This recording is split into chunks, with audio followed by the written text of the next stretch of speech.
Today I'm celebrating Jiddu Krishnamurti, who was a man whose life story I think is worth remembering, especially for those who've never heard of him or what happened to him in the course of his lifetime. He was a boy, an Indian boy, who was adopted at a very early age by a couple who were very well known for their involvement with the Theosophical Society, which was an organization that was headed by the Russian-American writer Helena Blavatsky, who, along with others, had this kind of zeal to uncover the world of magic that they felt had been ignored and overlooked by the development of modern civilization. They toured the world fanatically looking for those last vestiges of indigenous wisdom and trying to find the jewels of other customs and cultures that were getting forgotten as the Western Empire was expanding into foreign territories. And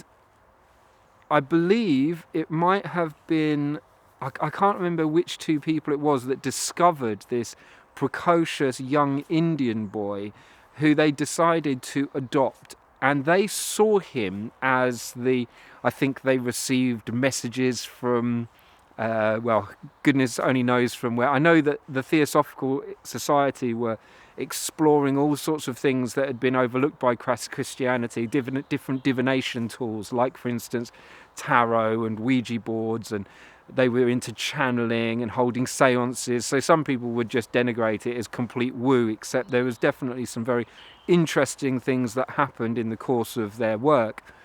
And they received some significant sign to say that this man, this boy, was going to be the next Messiah, or at least a very great teacher. So they adopted him and prepared him for the next 10, 15 years and created an organization that I believe was called the Order of the Star, which was purely there to place this world teacher on a pedestal in order for him to be able to usher in the next age or to facilitate the collective evolution of the planet. And so here is this boy, and I'm talking about Jiddu Krishnamurti here, who was prepared his whole life in order to be able to take on the mantle of world teacher, who had this enormous empire at his and this organization that was prepared to place him on that pedestal and take him through the rest of his life. And if I'm not mistaken, one of the first things he did was turn his back on the whole organization how would you say it? He dissolved the organisation and absolutely refused to be put on a pedestal in this way. He said that this is absolutely not the way, and he spent the rest of his life talking acerbically about how not to find enlightenment, or showing the futility of all the ways that people would try to attain enlightenment. Really trying to get people to see that it's the more that you do to achieve enlightenment, the further you get away from it, and trying to emphasize the importance of just being here, of just looking with a childlike eye. He set up schools, and I was lucky enough to meet someone who had been through one of his schools and been profoundly affected by her experience of growing up in such an environment. And the conversations that I've seen him having with children, some of which were filmed,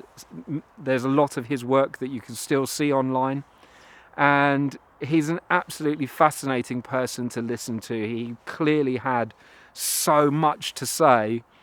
and approached it in this way, this kind of reluctant guru that, couldn't help but teach, even though he was aware of the fact that teaching was the very thing that would disempower the people he was trying to speak to. He's an absolutely fascinating character with an incredible life story that I may well not have given justice to. I'm just trusting my memory and what I remember I managed to retain over the years, but